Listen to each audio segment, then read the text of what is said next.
America's box office was once worth $11.3 billion.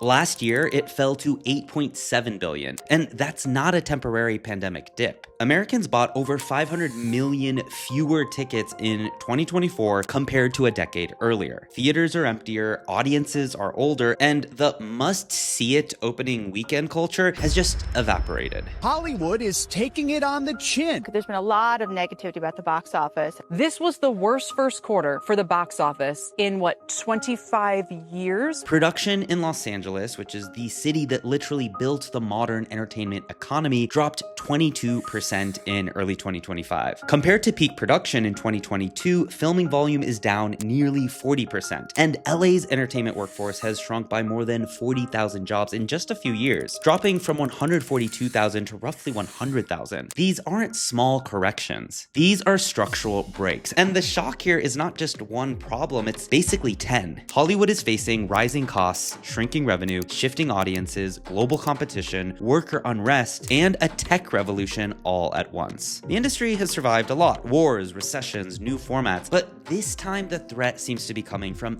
every direction simultaneously. For most of Hollywood's history, the formula was stable. Theatrical releases made a lot of money, DVDs brought in some profit, and the cable licensing guaranteed long-term cash flow. That triangle kept studios rich for decades. Then streaming wiped it out. Disney burned over $11 billion building Disney Plus. Warner Brothers Discovery lost nearly $3 billion rebranding HBO Max into Max. Paramount Plus was losing so much money that analysts wondered if the company would survive without a sale, which eventually happened. See, the math simply wasn't mathing. Streaming subscriptions don't generate the same revenue as cable bundles. People cancel easily, they binge quickly, and international subscribers just pay far less. So studios responded by cutting back: fewer new shows, shorter seasons, smaller writers' rooms, and entire films being scrapped for tax write-offs. Even the mega franchises, Marvel, DC, Star Wars, aren't delivering consistently. Franchise fatigue is real. Audiences are exhausted. And without mid-budget films filling the middle of the market, Hollywood is now left with two extremes: $250 million blockbusters or tiny low-stake projects. Everything in the middle, like the creative heart of cinema, has been squeezed out. While executives here were basically playing a game of financial Jenga, the people who actually make the content are hitting a breaking point. The 2023 Writers Guild strike lasted 148 days. Actors walked out for 118 days. Together, they halted production more aggressively than anything since World War II. California lost more than $6.5 billion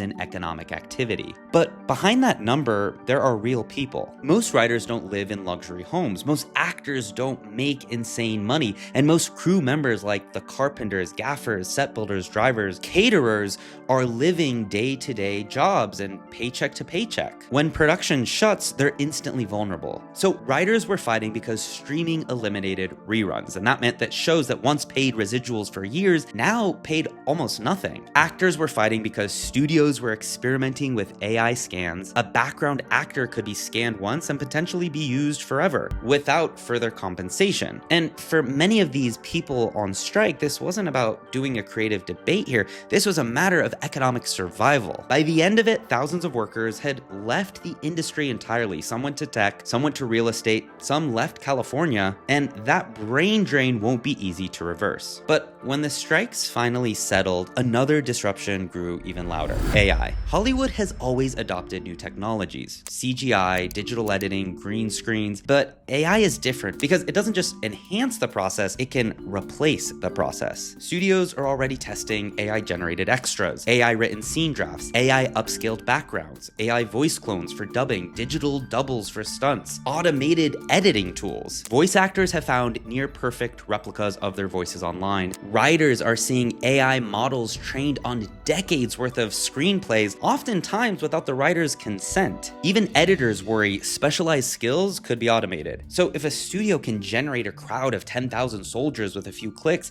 instead of hiring 300 extras for 3 days, well, the economic incentive here is obvious. You would be silly to not take advantage of that. And that's the fear. Studios don't see AI as a threat.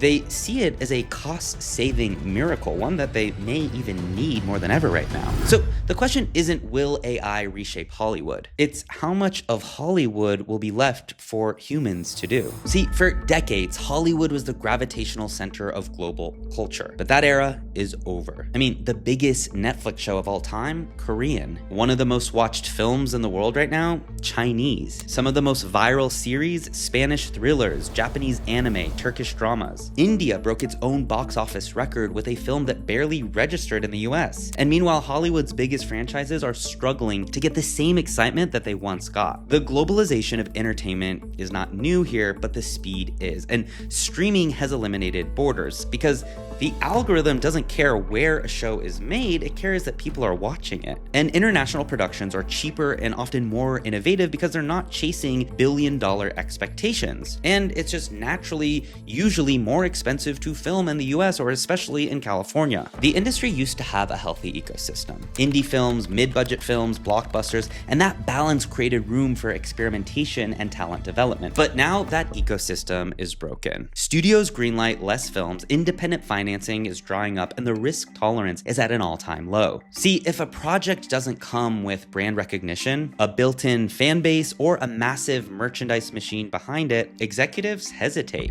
Directors who would have made their first or second film in the $20 to $50 million range in the 2000s are now struggling to get anything made, and writers who used to climb the ladder through small TV rooms now find that ladder missing entirely. I want to take a second here to talk more about Los Angeles, because LA isn't just a city where movies are made. It is a city that has been built on the entertainment industry. The ripple effects of Hollywood's downturn hit everywhere. Hotels, restaurants, prop houses, lighting rental facilities, cafes near studios, even dry cleaners that specialize in wardrobe care. So when filming volume drops 40%, those businesses lose revenue immediately. In 2024, LA recorded some of the lowest production levels since the early 1990s. That's outside of pandemic years. Entire sound stages sat empty, long-running crews broke up, and craft services trucks looked quiet. People don't realize this, but every big production supports hundreds of small businesses, and when filming dries up, that impact is felt. So what does the next decade actually look like? First, budgets get smaller. Studios cannot keep making $200 or $250 million movies that only work if everything goes perfectly. You're gonna see tighter shoots, smaller crews, leaner visual effects, and just way more financial discipline. Second, I think mid-movie budgets actually come back. When giant blockbusters stop delivering those guaranteed returns, maybe a $20 to $60 million film can actually make sense. Things like thrillers, comedies, dramas, grounded, sci-fi, the types of movies that the industry once abandoned could become attractive because they're cheaper and easier potentially to profit from. Third, AI is going to become the standard. Not the terrifying replace everyone version, but the this saves time and money version and allows us to move forward with this production. Script analysis, voice cleanup, crowd generation, visual effects support, AI will touch every layer of production. Unions will set boundaries, but the tool itself isn't going away. Fourth, international markets will keep rising. Korea, India, Spain, the UK, Japan. Right now they're not competing with Hollywood, they're actually just winning in their own regions, and Hollywood is shifting from being the global center to being just part of a global ecosystem. Fifth, we're gonna continue to see production hubs explode. I'm talking about Atlanta, Toronto, London, Seoul, even cities like Abu Dhabi will put in more and more projects. I think LA will stay symbolic, but the production will continue to grow globally. Sixth, the volume of content drops. Peak TV is long gone. Instead of 600 shows a year, we may have 250 to 300. There will be less noise, more focus, and fewer disposable series and just less shows that you've never heard of. Finally, I think creators and independents will rise. With cheaper gear, AI tools, and global distribution, more filmmakers will skip the studio system entirely. It's kind of like what we've seen in the music industry to an extent.